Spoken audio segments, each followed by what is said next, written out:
1835, North Carolina. The sun sinks low on the horizon, bleeding a deep crimson into the sky. A soft wind rustles through the endless cotton fields, carrying with it the faint hum of insects and the distant cries of whip-poor-wills. The camera drifts slowly over the vast plantations, an ocean of white cotton glowing under the dying light, stretching far beyond the eye can see. But beneath the beauty, something darker stirs. In the heart of America's deep south, where wealth grew from chains and screams, one of the bloodiest secrets in history was born.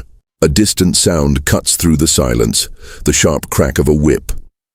The camera pushes forward to reveal rows upon rows of enslaved men, women, and children, their backs bent beneath the weight of sacks heavy with picked cotton. Sweat glistens on their brows despite the fading sun, their hands raw and bleeding from the sharp bowls. A white overseer on horseback watches from a distance, his rifle slung casually across his shoulder. His shadow stretches long across the fields, swallowing the exhausted workers like a predator looming over its prey. Life on the plantation is quiet but not peaceful. Every breath is measured. Every glance carries risk. The enslaved speak little. In daylight, their voice is stolen by fear, but their silence is filled with an unspoken rage. Children cry softly into the dust, while their mothers hush them, knowing too well that tears bring punishment. The men move mechanically, their calloused fingers plucking the cotton with numb precision, their minds elsewhere. Somewhere far beyond these fields, somewhere they dream of freedom. Night falls quickly in North Carolina, the heat of the day giving way to a damp, heavy darkness. The overseers retreat to their cabins, lanterns glowing faintly in the distance, leaving the fields blanketed in silence. It is in this darkness that whispers begin to travel. Faint, fragile, dangerous whispers that move from one cabin to another like sparks searching for dry tinder. A name passes between lips too softly to hear, a plan half-formed but alive. They gather beneath the veil of night, their voices hushed, their breathing shallow. The camera moves into one of the slave quarters, a small wooden cabin barely large, enough for 5 people, yet holding 12. A single candle flickers in the corner, its light casting trembling shadows against the rough plank walls. An old man, his hair grey and his body worn, leans forward on his knees, whispering into the darkness. "It won't be long now," he says, his voice low but steady. "Not much longer before the earth drinks their blood." Beside him, a young boy no older than 16 swallows hard, his hands shaking as he grips the edge of a worn blanket. "And if they catch us?" he asks, his voice cracking under the weight of fear. "They won't," the old man replies, his tone cold and certain. "We've waited too long. We've buried too many. No more." The camera lingers on the boy's eyes, wide, frightened, yet burning with something deeper. Hope. Rage. A dangerous mix that has been simmering for years, waiting only for the right moment to erupt. Outside, the night hums with life. Cicadas sing in the trees, and the distant croak of frogs echoes from the swamps. But beneath it all is an unnatural stillness, as though even the earth itself knows what is coming. Somewhere in the darkness a drum beats softly, so faint it could be mistaken for the pulse of the land itself. 1, 2, 3. A secret signal passed between the cabins, a rhythm older than America, older than chains. The camera shifts to the main plantation house, a grand, whitewashed mansion glowing under the moonlight, columns stretching high like ivory sentinels guarding its secrets. Inside, the masters dine on roasted meat and sweet wine, their laughter spilling out onto the veranda. They speak of profits, of cotton yields, of politics and elections, never once considering that the very people who serve their food are the same ones who carry knives hidden beneath their rags. Back in the fields, a woman kneels beside a small child, stroking his hair gently as she hums a soft lullaby. But her eyes are fixed on the distance, toward the largest cabin at the edge of the plantation where shadows gather in secret. Inside, a handful of men and women crouch low to the dirt floor, their voices barely above a whisper. At the center sits a tall, broad-shouldered man with eyes as sharp as steel. His name is Samuel Carter, once a preacher, now something far more dangerous. "They think us broken," Samuel whispers, his voice carrying the weight of years of pain. "They think we're less than men, but chains don't make you less. Chains make you strong. Every lash, every hunger, every stolen life, we carry it all. And one day, we'll give it back." His words ripple through the cramped cabin like fire racing through dry grass. The others listen in silence, their faces etched with exhaustion and scars, yet their eyes burn with something alive. One man, his voice trembling, speaks. "They got rifles, Sam. Dogs, soldiers. How do you reckon we fight that?" Samuel leans forward, his face lit by the flickering candle, his jaw clenched. "We fight the only way we can. When they ain't looking. When they sleep. When their walls are down and their throats are bare." A hush falls over the room. For a moment, all that can be heard is the crackle of the candle and the steady beat of hearts pounding in the darkness. Then, slowly, one by one, hands reach into the center of the circle. Rough, calloused hands, scarred from years of labor and punishment. Samuel places his hand atop theirs, his voice a low promise. "Not tonight. Not tomorrow. But soon." When the wind changes, we rise. Outside, the night deepens, the air thick with anticipation. The plantation sleeps, unaware that the soil beneath it has already begun to shift. Somewhere beyond the horizon, thunder rumbles faintly, rolling low and heavy like a warning. The camera pulls back from the cabin, rising slowly above the fields, the endless cotton glowing pale under the moonlight like a shroud stretched over the land.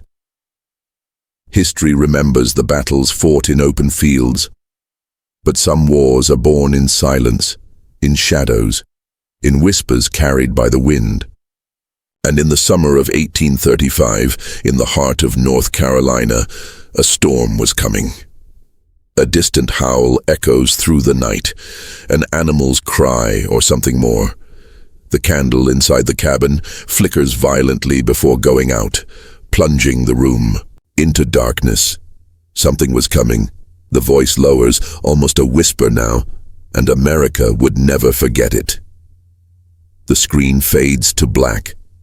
3-5 North Carolina. The sun blazes high, its light spilling like molten gold across the sprawling cotton empire.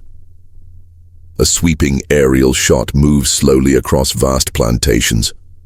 Miles upon miles of land owned by just 17 men. Their names are whispered among the enslaved with a mix of fear and hatred.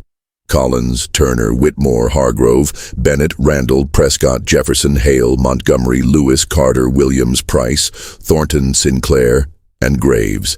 17 men, 17 masters, 17 rulers of a kingdom built on human misery. Their world is one of power and excess. At the center of each plantation stands a mansion. Whitewashed walls gleaming under the sun, massive pillars stretching high like monuments to greed. Inside, polished mahogany floors reflect the candlelight from golden chandeliers. Long dining tables are adorned with silver platters overflowing with roasted meats, sugared fruits, and rich wine. Outside, carriages roll down cobblestone paths, wheels glistening as enslaved boys run behind them, ready to open gates before the masters even raise a hand. The 17 men are bound by one common truth: wealth born from chains. Together, they control over 4,000 enslaved men, women, and children, an empire of bodies and labor. For them, cotton is not merely a crop. It is currency, status, and political leverage. Each bale they ship northward brings more money, more land, more influence. Legislators dine at their tables, judges drink their wine, and preachers bless their sins as divine order. In these mansions of white stone and whispered power, the masters believed themselves untouchable. But beneath the weight of their wealth, something dangerous was stirring in the shadows.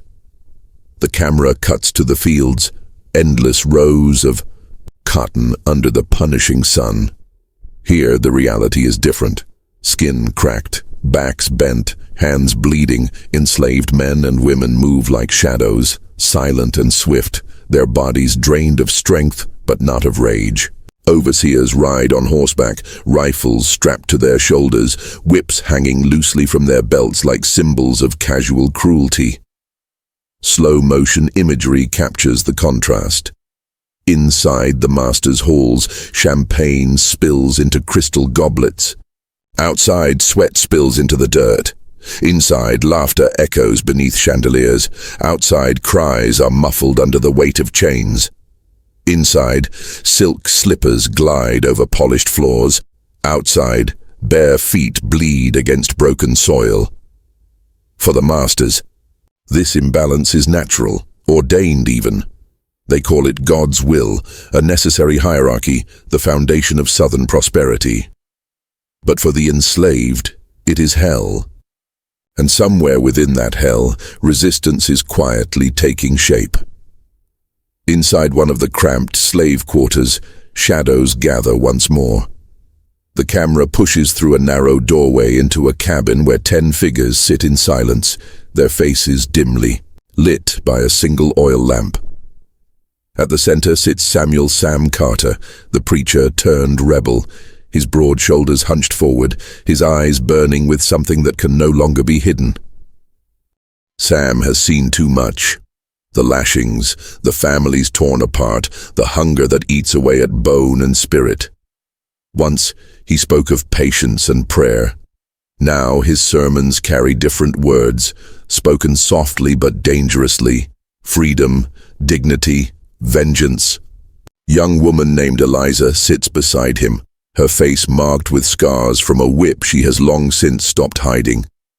She clutches a small bundle wrapped in cloth, dried bread stolen from the master's kitchens. Her voice is steady as she whispers, "They don't see us, Sam. Not really. We pass them in the halls, we serve their food, we clean their floors, and still, they look straight through us. They think we're invisible." Sam looks up, his jaw tight. "Good," he says, his voice barely more than a breath. "Let them think we're invisible. Let them believe we're broken. The blind never see the knife until it's already at their throat." From the corner, an older man named Josiah leans forward, his hands trembling around a wooden pipe. "You talk bold, preacher, but bold talk don't stop bullets. What happens when they come with guns and dogs? What happens when soldiers ride in?" Sam meets his gaze, unflinching. "We don't fight where they're strong. We fight where they're weak. We strike in the dark. We strike when they sleep. We strike where they ain't looking." The room falls into silence again, each person lost in thought, the weight of Sam's words sinking deep. Then, slowly, Eliza sets down her bundle and pulls something else from beneath her skirts, a small sharpened blade, its edge dulled with dirt but deadly nonetheless. She lays it in the center of the floor. One by one, the others do the same. Hidden knives stolen from kitchens, nails hammered into makeshift daggers, bits of rusted metal shaped into crude weapons. Tools of survival turned into tools of war. Tattoo. Camera lingers on their hands, rough and calloused, trembling but resolute. There are no grand speeches, no loud declarations, just quiet preparation, born not of hope, but of desperation. Outside, the tension simmers like heat rising off the fields. Small signals begin to move through the quarters. Fragments of information carried in coded words, whispered hymns, and rhythmic drumbeats. A knock at a cabin door at the wrong hour means run. A song hummed softly by the river signals gather. A simple pattern of 3 slow beats and 2 quick ones on an overturned barrel means tonight. These codes spread like smoke, invisible yet everywhere. The masters remain oblivious, confident in their power, blind to the rebellion taking shape beneath their very feet. The scene cuts to the grand parlor of the Whitmore mansion, where 4 of the plantation owners drink brandy beneath a chandelier, glittering with hundreds of crystals. Their laughter is loud, careless, filling the room like the roar of predators who believe there are no threats left in the wild. "You hear what they're saying down by Wilmington?" one of them asks, swirling, his glass lazily. "Some talk of unrest in Virginia, slaves whispering rebellion. Nonsense, of course," the others chuckle. "Whispers," another says dismissively, "are the last sounds a dying dog makes before you put it down." Back in the slave quarters, Sam Carter listens through a cracked wall as their voices carry into the night. He says nothing, but his hand tightens around the handle of his hidden knife. Time slows as the camera crosscuts between the 2 worlds, the masters laughing over cigars and cognac, and the rebels sharpening blades by candlelight. The contrast is sharp, deliberate, cinematic. Wealth and arrogance on one side, hunger and vengeance on the other. Then, a sound breaks the silence outside the quarters. The deep, hollow thump of a drum somewhere in the darkness. 1 beat. 2 beats. 3 slow, 2 fast. The signal. Sam rises to his feet, his towering figure filling the cramped space. His voice, low and steady, cuts through the air. It begins when the moon is high. No noise, no mercy. The camera pushes closer on his face, lit only by firelight. His eyes are steady, unblinking, unafraid. Outside, the night is quiet, but the air feels heavier than ever before. A thin fog creeps across the fields, curling between the rows of cotton like restless spirits waking from the earth. The narrator's voice returns, soft and haunting. For the first time in decades, fear shifted from the slaves to the masters. The camera tilts up, capturing the pale moon hovering above the plantations like a silent witness to what is coming. Somewhere in the distance, a whip cracks one final time, sharp, violent, and then silence swallows the land whole. The screen fades to black. 35, North Carolina. The night is alive with a storm's fury. Rain lashes against the earth in furious sheets, turning the dirt roads into rivers of mud. Thunder growls in the distance, rolling low and heavy across the blackened skies. Each flash of lightning reveals a fleeting glimpse of the cotton fields, stalks swaying violently, their ghostly white heads glowing beneath the angry heavens. Inside the slave quarters, candlelight trembles against the rough wooden walls, fighting to survive the wind that forces its way through every crack. The air is thick, damp, suffocating. The storm outside feels alive, as though nature itself has risen to witness what is about to unfold. In the center cabin, the one closest to the edge of the plantation, 10 figures kneel in a circle. Water drips from their hair and clothes, pooling on the dirt floor beneath them. At the head of the circle sits Sam Carter, his broad shoulders hunched, his face half lit by the flickering flame. His eyes burn steady, untouched by fear, reflecting not the chaos of the storm, but the clarity of resolve. Sam's voice is low, rough, but carries like thunder through the cramped space. Tonight, we stop waiting for freedom to find us. Tonight, we take it. A murmur ripples through the group, a mix of anticipation and terror. Eliza, her hands clenched tightly around the hilt of her small blade, leans forward.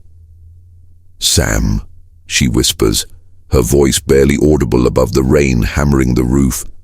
"Once this begins, there's no going back." Sam meets her gaze unblinking. "Ain't no going back anyway," he says simply. "Chains don't loosen, whips don't stop. You know that as well as I do." Another flash of lightning splits the sky, illuminating their faces for an instant. Sweat beads on foreheads despite the cold. One man, Josiah, his beard streaked grey and his body bent from decades in the fields, grips his makeshift dagger so tightly his knuckles pale. "You sure we ready?" he asked softly, his voice trembling like the candle flame. Sam exhales slowly, steadying the air around them. "Ready or not," he says, "this night's been waiting on us since the day we were born." He gestures toward a small wooden box in the center of the circle. Eliza reaches forward, opening it to reveal strips of old cloth tied into knots. Sam takes one in his hand and raises it to his lips. "This cloth here," he says, voice rough but steady, "ain't just fabric, it's a promise. A promise to each other. A promise to the ones they beat, the ones they sold, the ones buried out back with no names on their graves." One by one, each rebel takes a strip of cloth, pressing it to their chest before tying it around their wrists. A silent oath binds them to freedom, to vengeance, to each other. Outside, the storm rages louder, as though the heavens themselves bear witness to this covenant. The camera shifts, slow motion, almost dreamlike, as they arm themselves. Rusted kitchen knives, hatchets sharpened on stone, fire-hardened stakes hidden in bundles of kindling, weapons forged in secrecy, born from desperation. Eliza wraps a torn piece of fabric around the handle of her blade to quiet its grip. Josiah adjusts the strap on a musket stolen weeks ago, its barrel dulled to avoid reflection. Then comes the signal, from somewhere deep in the dark, beyond the Yawa. Storm, a faint rhythm carries on the wind. 3 slow beats, too quick, repeated once. A hollow drum struck softly, its sound masked by thunder, but understood by those who are listening. Sam rises, towering over the others, his shadow long, against the cabin wall. "This is it," he says, voice low but sharp as steel. "We strike the Whitmore house first. Quiet. Quick. No screams." Eliza nods, her jaw tight, her face pale beneath the candlelight. "And the others?" she asks. "They'll hear the fire," Sam replies coldly. "They'll know when to rise." The rebels move like shadows through the storm, slipping out into the darkness one by one. The rain soaks their clothes, turns their steps to mud, but they make no sound. They follow Sam's lead, crouched low, their blades hidden beneath their rags. The camera pans wide, capturing the immense plantation. Under the wrath of the storm, lightning flashes over fields that seem endless, rows of cotton glowing faintly beneath the downpour. In the distance, the Whitmore mansion rises from the earth like a monument of arrogance, its white columns bathed in pale moonlight. Inside the mansion, the masters sleep soundly, lulled by their own sense of invincibility. The fire in the grand parlor crackles gently, throwing soft shadows across portraits of ancestors staring down from gilded frames.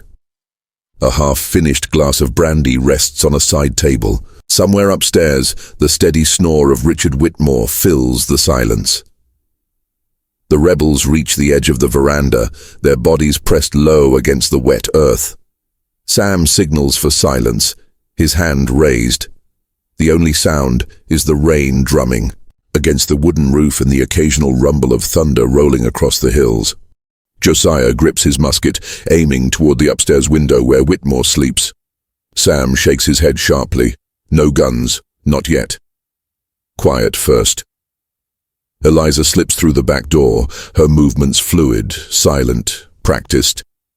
Inside the kitchen, shadows dance along the walls as she signals to 2 others to follow.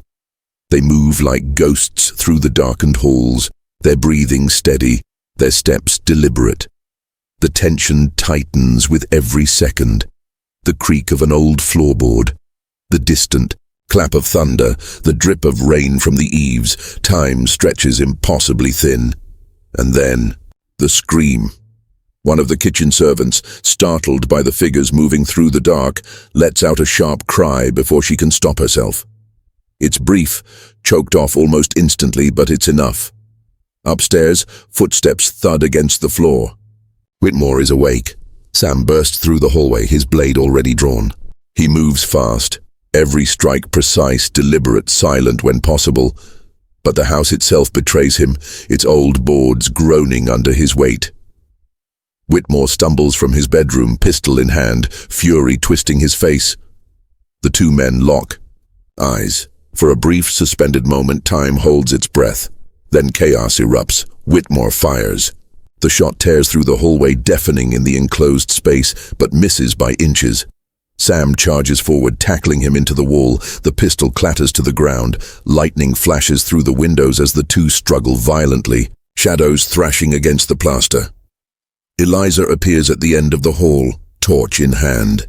Her face is wet, not from rain but sweat, her eyes wide with terror and resolve.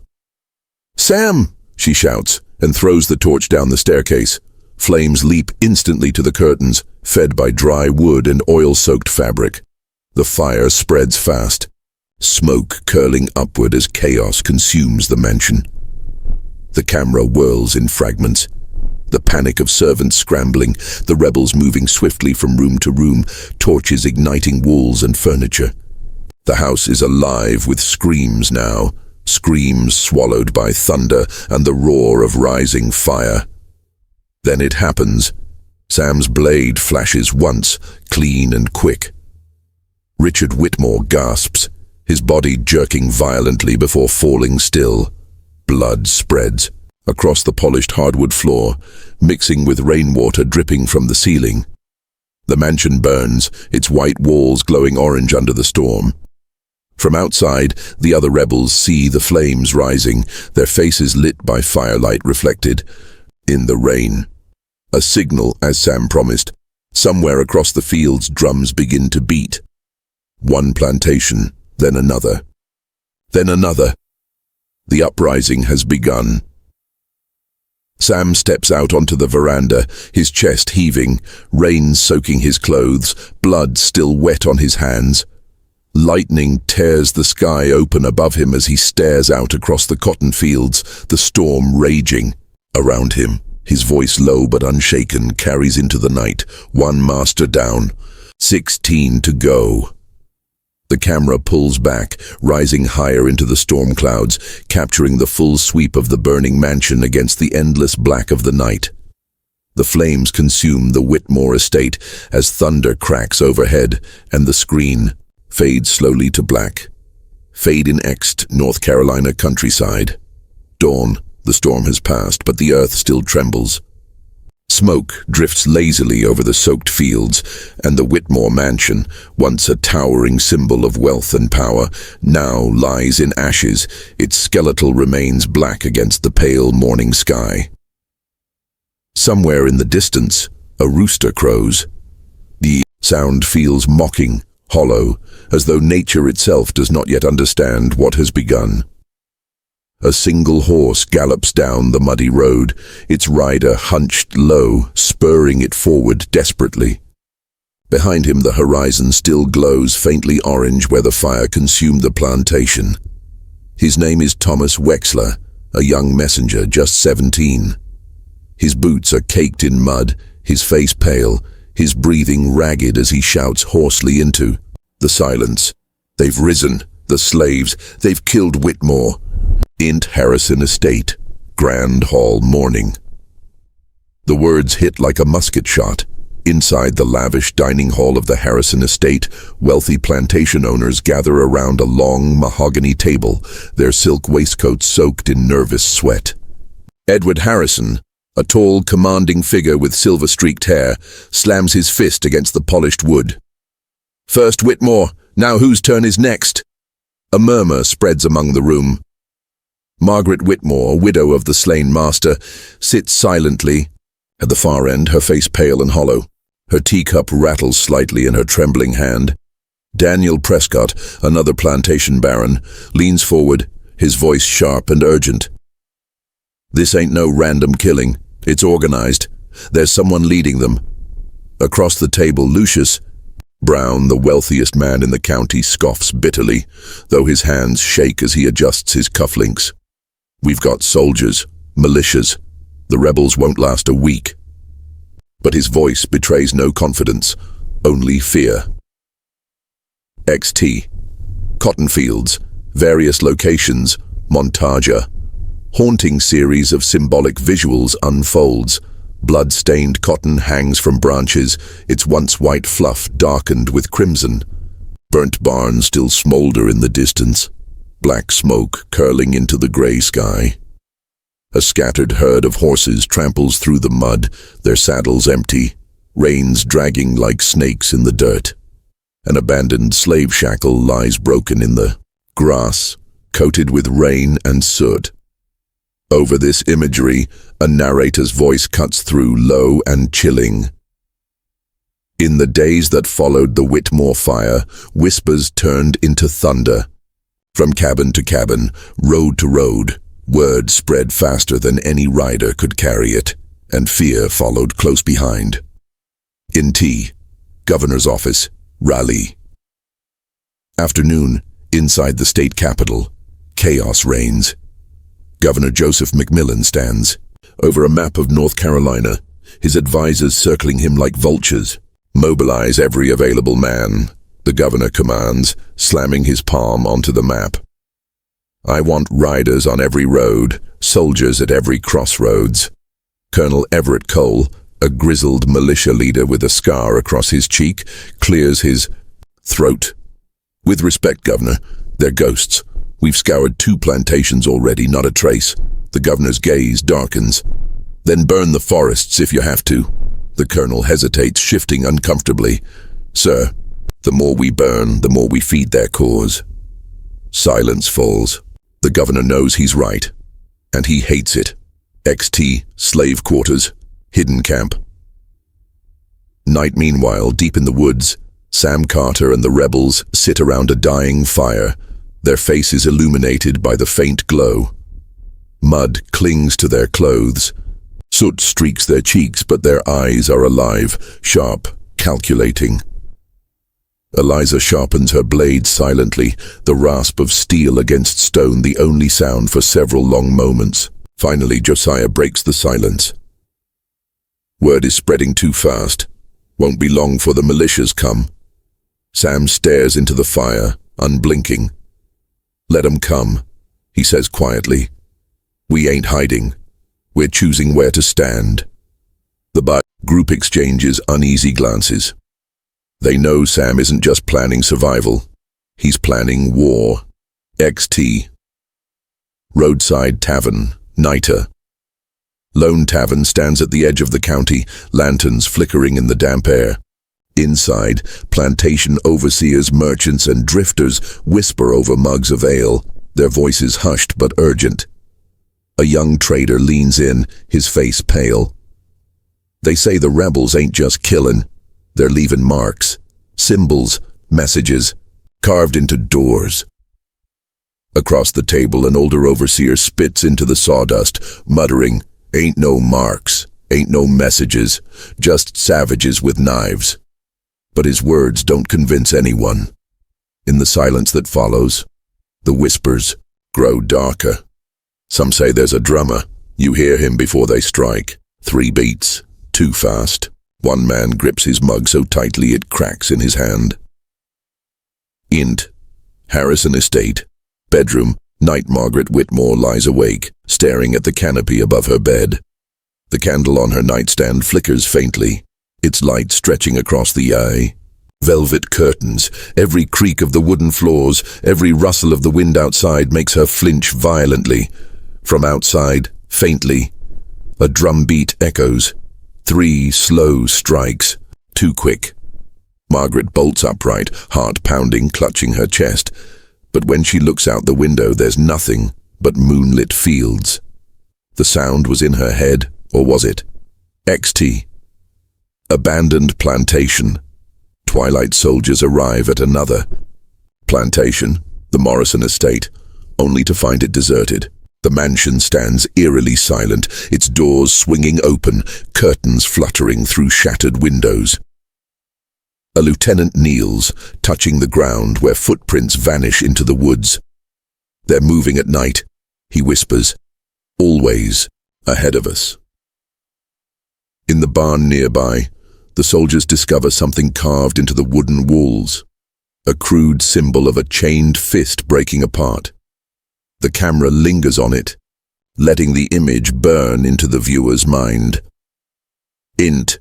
Secret meeting. Late night back at the Harrison estate, the remaining masters gather by candlelight, fear now etched deep into their faces. Daniel Prescott slams a ledger onto the table. "We can't sit here waiting to be slaughtered. We strike first." Lucius Brown shakes his head violently. "And burn our own fields? Lose our fortunes? Are you mad?" Prescott's glare is ice cold. "Better broke than dead." The argument escalates, voices rising, chairs scraping, until suddenly the distant echo of another drumbeat freezes them all in place. 3 slow, 2 quick. This time they all hear it. Montage, fear spreads. Wealthy families pack their valuables into wagons, fleeing under the cover of night. Soldiers ride through back roads, torches in hand, their shadows stretching long and thin. Slaves left behind watch silently, faces unreadable, as their masters abandon them.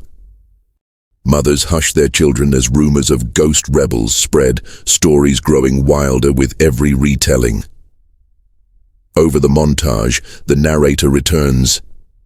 In just 3 days, the rebellion had claimed more than land or lives. It had claimed something, far greater certainty. No master slept soundly. No lock felt strong enough. No guard seemed watchful enough. EXT forest clearing. Knight Sam Carter stands alone beneath the dripping pines, staring up at the crescent moon.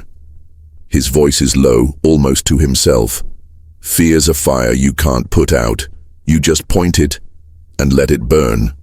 Behind him, distant drums beat softly, growing louder with every passing second. The camera pans upward, through the canopy into the dark, endless sky. And then the narrator's voice returns, low and ominous. But the deadliest night was still to come. Fade out. The moon hides behind drifting clouds, bathing the land in shifting shadows. A humid wind snakes through the pine groves, carrying the faint smell of smoke from distant fires. Somewhere far off, a wolf howls, its lonely cry swallowed by the night. Narrator, VO, low, haunting. In just 3 weeks, the rebellion became more than whispers. It became a shadow, moving fast, striking hard, and leaving only silence behind. The camera glides over endless cotton fields, but these aren't the untouched seas of white from before.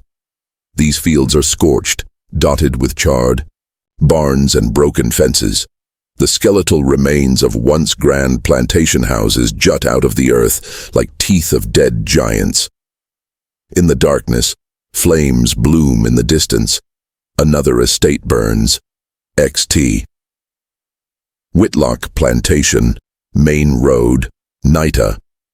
Grand carriage rattles down the dirt road, wheels splashing through puddles from an earlier rain. Inside sits Jonathan Whitlock, one of the wealthiest cotton barons in North Carolina.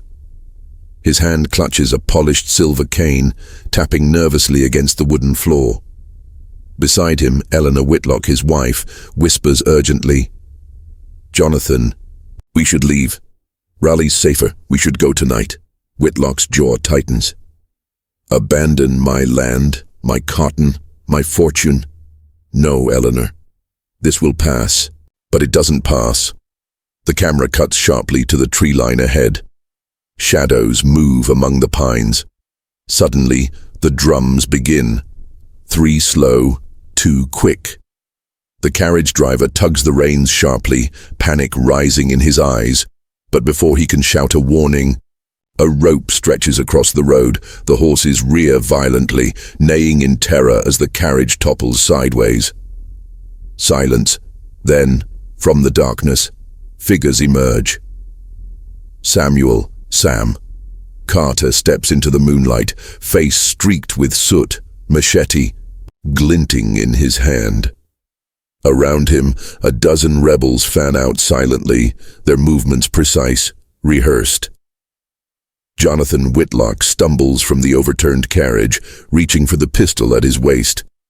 He never draws it. The machete's arc flashes once, quick and clean, fade to black montage. The attacks spread over. The next 2 weeks, chaos ripples across the countryside. The Reynolds estate, rebels emerge from the swamps at dawn, their feet silent in the mist. The overseers barely raise their rifles before they fall. The Prescott plantation. Torches illuminate the night as storage barns erupt in flames, smoke curling into the stars. The Davis homestead. A wealthy master flees on horseback, only to vanish into the dense pine forests, his cries swallowed by the night. Narrator, V.O. They moved like shadows. No walls, no soldiers, no guns could stop them, and with every strike their numbers grew. XT hidden camp. Forest clearing. Night, deep in the woods, the rebels gather around a small fire. Their clothes are soaked, their hands blistered, but their faces are carved from stone. Among them are new faces, slaves from other plantations, who've escaped to join the uprising. A young man named Caleb kneels beside Sam Carter, his voice low and reverent. "We was 20 before. Now he's near 50 strong," Sam nods, staring into the flames. His voice is quiet, measured. "50's enough, if we strike smart." Eliza, sharpening her knife, glances up with a grin. "Smart's what we've been doing, Sam. That's why there's 5 of them buried already." Sam lifts his gaze slowly, the firelight reflecting in his dark eyes. "Not 5, he says coldly. 7. The camera pans past him to the edge of the clearing, where 2 fresh graves lie beneath the trees, marked only by wooden stakes. XT, burial site. Moonlight. The soundscape shifts. The world falls into muted silence, broken only by the rhythmic thud of shovels striking wet earth.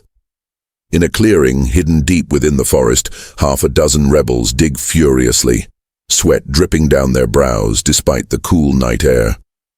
A lantern swings from a low branch, casting sickly yellow light across their faces. Beside the open graves, bodies lie wrapped in rough canvas, stacked like cordwood. These aren't rebels. These are masters. Sam Carter kneels beside one of the bodies, untying the coarse rope around its wrists. He doesn't speak, he doesn't pray. He simply watches as the corpse rolls into the hollow, disappearing beneath the first layer of soil. Narrator, V.O. 17 masters, vanished into the earth. No sermons, no headstones, no memory. The camera rises slowly, revealing rows of unmarked graves, stretching beneath the moonlight like open wounds in the earth. XT. Harrison Estate. Porch. Night at the Grand Harrison Mansion. Edward Harrison stands alone, staring out over his darkened fields. His once proud shoulders are slumped. The glass of bourbon in his hand trembles slightly. Inside, his wife weeps softly, clutching their 2 children. From somewhere far off, a distant drum beat echoes again, 3 slow, 2 quick. Harrison grips the porch railing until his knuckles whiten, whispering to himself, "God help us all." Int. Governor's War Council. Rally. Day inside the state capitol, panic boils over into anger. Maps are spread across the table, marked with black ink for every plantation burned. The marks are spreading like wildfire. Governor McMillan slams his hand onto the table. 17 dead, 17. If we lose the coast, the cotton's gone, and if the cotton's gone, North Carolina falls. Colonel Everett Cole leans forward, his jaw tight. "We're not fighting an army, Governor. We're fighting ghosts." EXT charred plantation dusk. The camera lingers on what remains of the Prescott estate. The mansion is gone, reduced to, blackened stone and ash. The land itself looks wounded, scarred by fire and blood. Amidst the ruins, a child's doll lies half buried in the soot, its porcelain face cracked, one eye missing. The wind blows. The doll tips forward into the ash. Slave quarters. Survivors huddled, night in the small cabins that still stand. Slaves whisper among themselves, huddled close to the embers of their fires. One young boy asks softly, his voice trembling, "Mama, where's Master Prescott?" His mother, face hollow and weary, pulls him close and whispers back, "He gone, baby. Just gone." Outside, the drums begin again. Forest edge. Night. The rebels stand on a ridge overlooking another grand estate, the Bennett plantation. Sam Carter watches silently, breathing slow, his hand resting on the hilt of his machete. Beside him, Caleb whispers, "You reckon they scared yet, Sam?" Sam doesn't answer at first. His gaze stays fixed on the distant mansion, where candlelight flickers behind wide windows. Finally, he speaks, his voice cold, almost detached. "Scared ain't enough." He raises his hand. Torches ignite. The camera pulls back as dozens of flames flare across the dark hillside, illuminating the rebels like ghosts rising from the earth. Montage. The rebellion engulfs the state plantation. Bells ring frantically in the night, calling overseers to arms. Wounded men stumble down muddy roads, blood soaking their clothes. Families flee by wagon, leaving fields to rot and houses to burn. Soldiers scour the woods by torchlight but find nothing. The rebels vanish like smoke. Narrator, VO. 17 masters gone, but the earth was still hungry. Forest clearing. Final shotsum. Carter stands alone in the clearing, the moonlight painting his face in silver. Behind him, 17 wooden stakes mark the graves, each one nameless. He exhales slowly, closing his eyes. Narrator, VO. North Carolina thought it could bury its dead, but the storm was just beginning. The camera tilts up to the dark sky as distant thunder rumbles. Rain hammered against the slate roofs of Raleigh, turning the cobblestone streets into rivers of mud. Inside the governor's mansion, the mood was darker than the storm outside. A dozen candles burned low on a massive oak table, their flickering light illuminating a map of North Carolina sprawled across its surface. Black marks were drawn on the map, one for every plantation burned. There were 17. Governor Joseph McMillan stood at the head of the table, his face pale but his eyes burning with restrained fury. He clenched a glass of whiskey in one hand, his knuckles white. "They've mocked us," he said softly, almost to himself. 17 dead, and they think we're powerless. Colonel Everett Cole, tall and scarred, leaned forward, his palms pressed into the map. "They're organized, Governor. This ain't no mindless riot. Whoever's leading them, he's smarter than anyone's given him credit for." McMillan's jaw tightened. "Smarter or not, he dies. Every last one of them dies." Silence hung heavy in the room. Then the governor turned sharply to his secretary. "Send word to every county. Call up the militias, double the patrols, and print the posters." Within hours, Raleigh came alive with a new terror. Posters were nailed to courthouse doors, taverns, and church walls. Reward, $500 for the capture or death of Samuel Sam Carter, leader of the slave rebellion, armed and dangerous. By nightfall, soldiers flooded into towns and villages, their boots slapping against wet cobblestone. Torches flared against the rain-soaked darkness as militia drums rolled through the streets. The governor's orders were clear. Total suppression. Curfews were declared. Any man caught wandering after sundown without proof of loyalty was seized. Tavern whispers fell silent. Doors locked before dusk. A heavy dread settled over the land, thicker than the smoke of burned plantations. But fear didn't belong to the rebels. Not yet. Miles away, deep in the swampy woods, Samuel Carter stood ankle-deep in mud, his arms folded, his expression unreadable. Around him, nearly 50 men and women, rebels, escaped slaves, and a handful of freedmen, huddled beneath the dripping pines. Caleb, the youngest of them, spoke first, his voice low and urgent. "Sam, they're saying militia's riding from 3 counties, hundreds of them." A ripple of unease passed through the crowd. Eliza tightened her grip on her knife, her jaw clenched. "We can't outgun that, Sam. Not rifles, not cannons."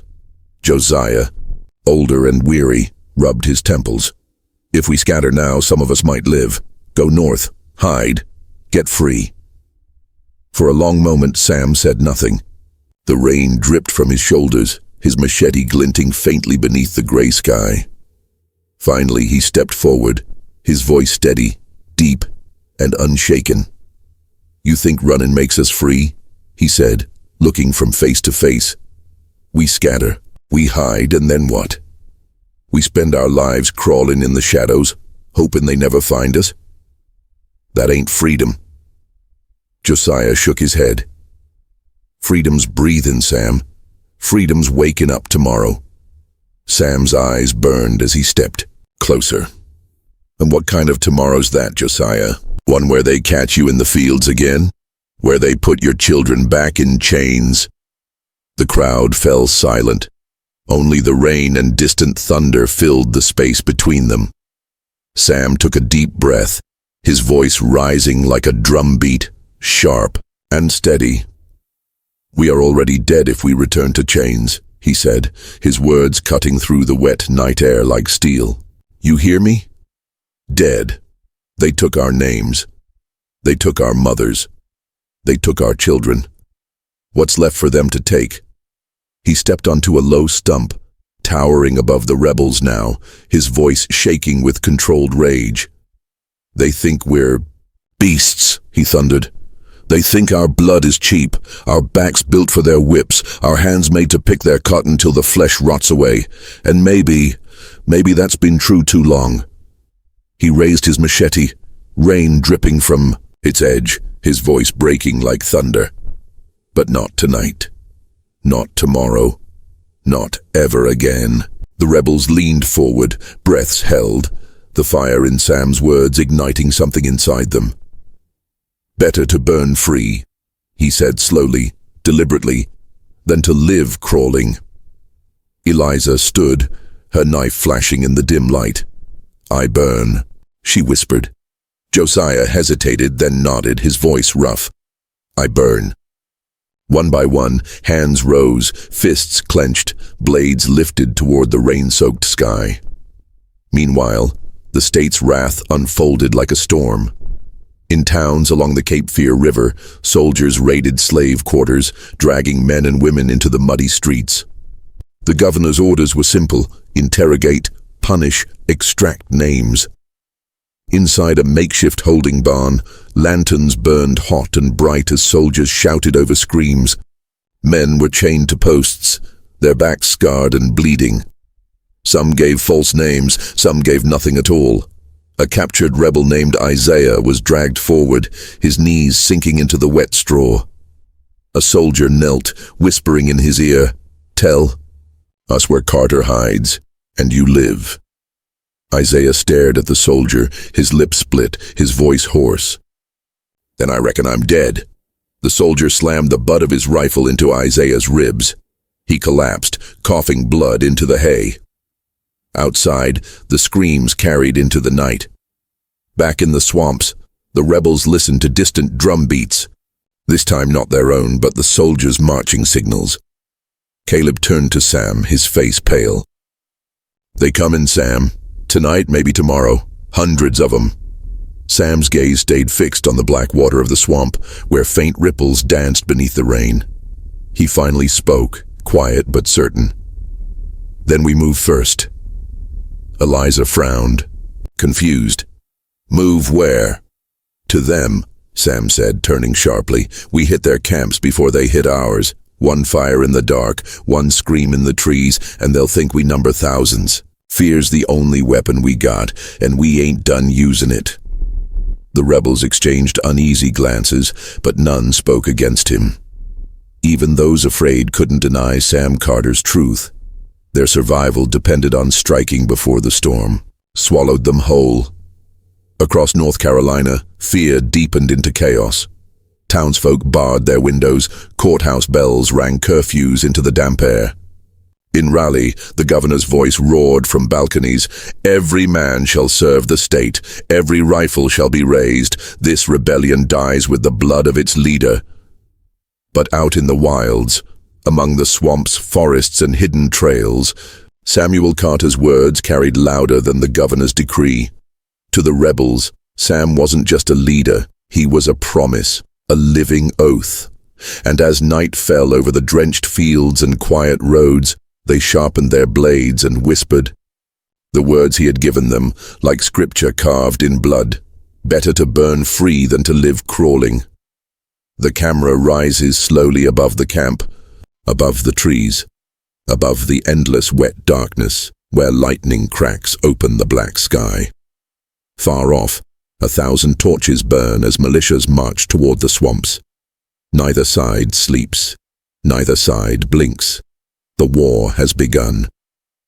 The night was heavy with humidity, the air thick as if the sky itself was holding its breath. Along the Roanoke River, pale moonlight broke through the restless clouds, scattering silver shards across the black water. The swamps surrounding the river steamed, and the earth smelled of rot and iron. Somewhere in the distance, an owl screamed, silenced moments later by the snap of a twig under a soldier's boot. The militias had arrived. Hundreds of men in ragged gray and brown uniforms moved like shadows through the woods, their boots sinking deep into the wet ground. Muskets rested on their shoulders, and long knives dangled at their belts. Lanterns swung low, painting distorted shapes on the moss-covered trunks.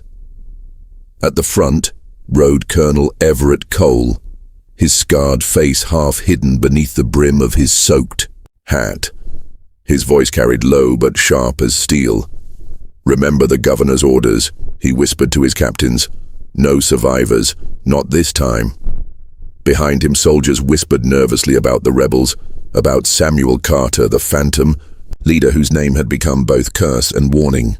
Some claimed he couldn't be killed. Others swore he turned invisible in the swamps. Cole spat into the mud. "Ghost or man," he muttered, "he bleeds all the same." Across the riverbank, deep in the shadows of the towering cypress trees, Samuel Carter crouched low, his machete slick with rain.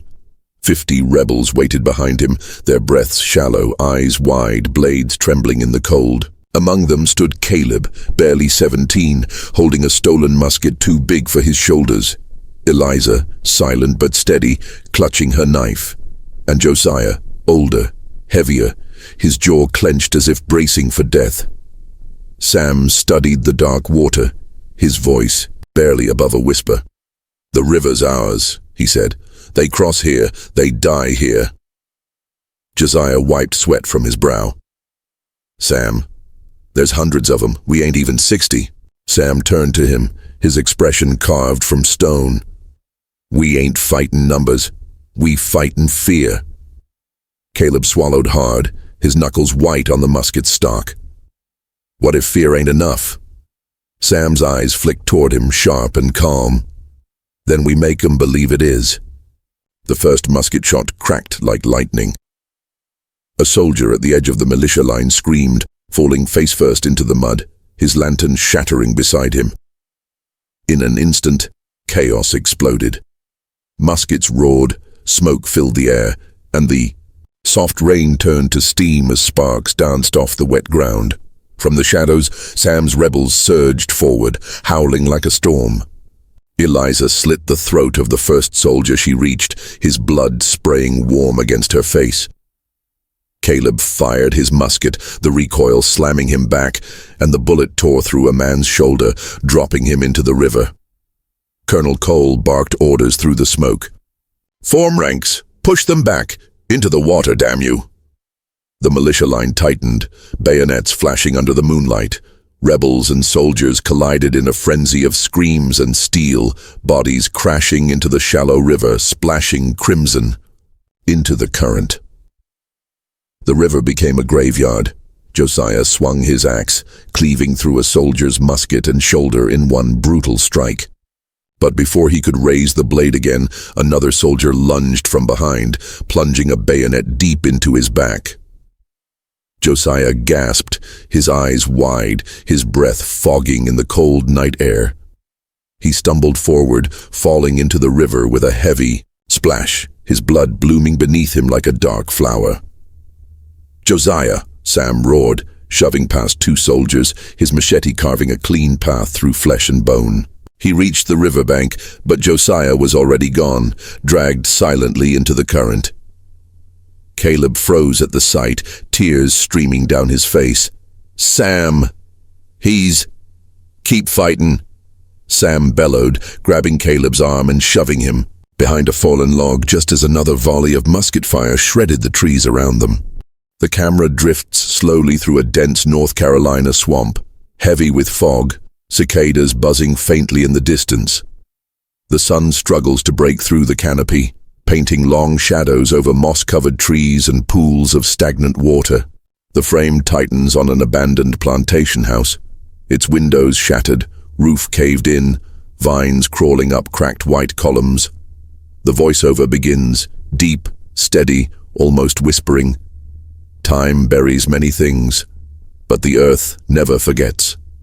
The wooden floor creaks beneath the camera's weight as it moves inside the ruins. Dust floats in narrow beams of light cutting through the broken roof. Torn curtains hang like ghosts. A rusted chain lies coiled near the fireplace, still clamped around a broken iron shackle.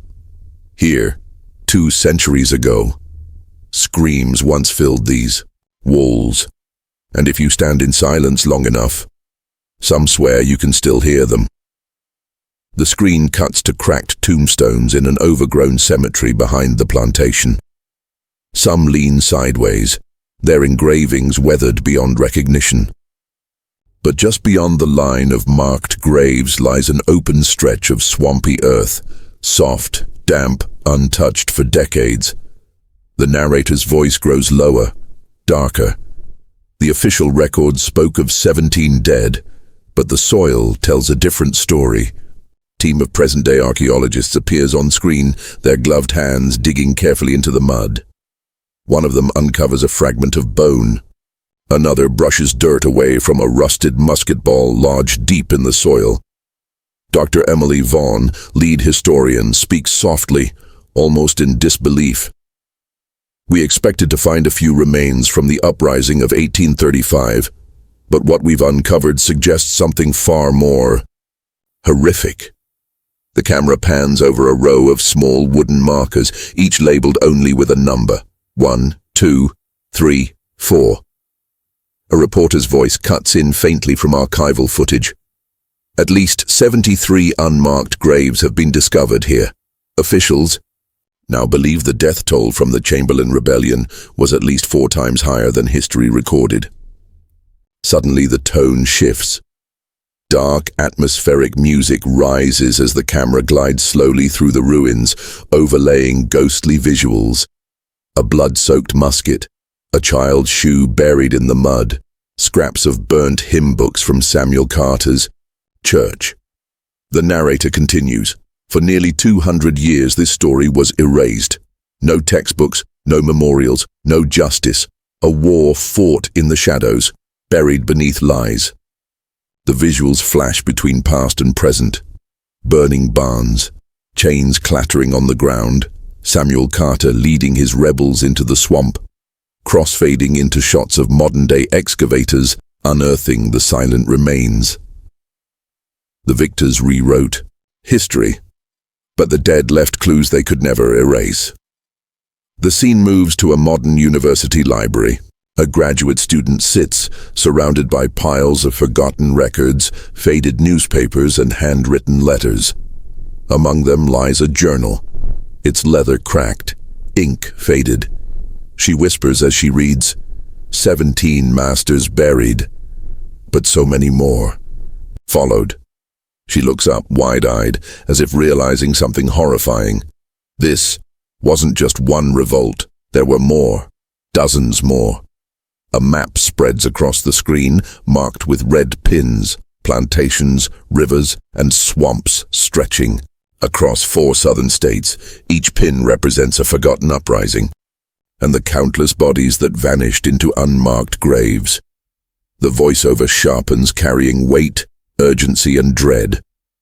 They told us freedom was won, but they never told us what it cost. They hid the massacres. They buried the graves. They erased the names. Slow shots follow the archaeologists as they kneel quietly by the exposed earth, brushing soil from bones worn smooth by time. A child's femur, a rusted wedding ring, a skull fractured by musket fire. One archaeologist's voice cracks as he whispers, "These weren't just soldiers. There are children here." Silence fills the air. The camera transitions to an aerial shot of the Chamberlain plantation ruins, the swamp stretching endlessly around it. The music softens into a slow, haunting piano. The narrator returns, quieter now, almost mournful. The soil remembers the screams, if you dare to listen. A faint wind rustles the moss. Somewhere distant, thunder rolls. But then, a twist. A drone camera captures a new excavation site, half a mile from the original plantation. The soil is different here, richer, darker, freshly disturbed. The crew's expressions shift as more bodies are uncovered. One of the historians murmurs under her breath, "These graves and they're newer." Confusion ripples across the team. According to historical records, the last known uprising was in 1835, but the graves here date to at least 1872, decades later. The implication is chilling. They kept fighting, long after the history books said they stopped. The narrator's voice deepens, the tension building. If this is true, if there were more uprisings, more massacres, more cover-ups, then everything we know about the South is a lie.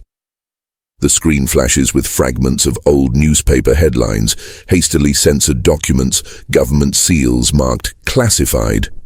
A blurred figure from an interview speaks, voice disguised. They don't want you knowing how many died. They don't want you knowing how close the South came to collapse. This was war. A war they buried. As the camera lingers over the unmarked graves, the music rises into a slow, haunting crescendo. Shadows stretch long beneath the fading sunlight. A crow lands silently on a broken wooden cross, watching. The narrator whispers, 73 unmarked graves. And counting. The words hang heavy, fading into silence. Then comes the final call to action, not shouted, but spoken like a secret meant only for those who dare to hear it. If history hides its darkest secrets, will you help uncover the rest? A single beat of silence. Like, share, and subscribe. For the truth they tried to erase. The screen fades to black. In the darkness, faint sounds creep back in. Muffled screams, the crackle of fire, chains rattling softly. Before a deep, haunting drumbeat begins, the final words appear on screen, slowly, letter by letter. Some ghosts never stay buried. The haunting soundtrack swells, then cuts to silence.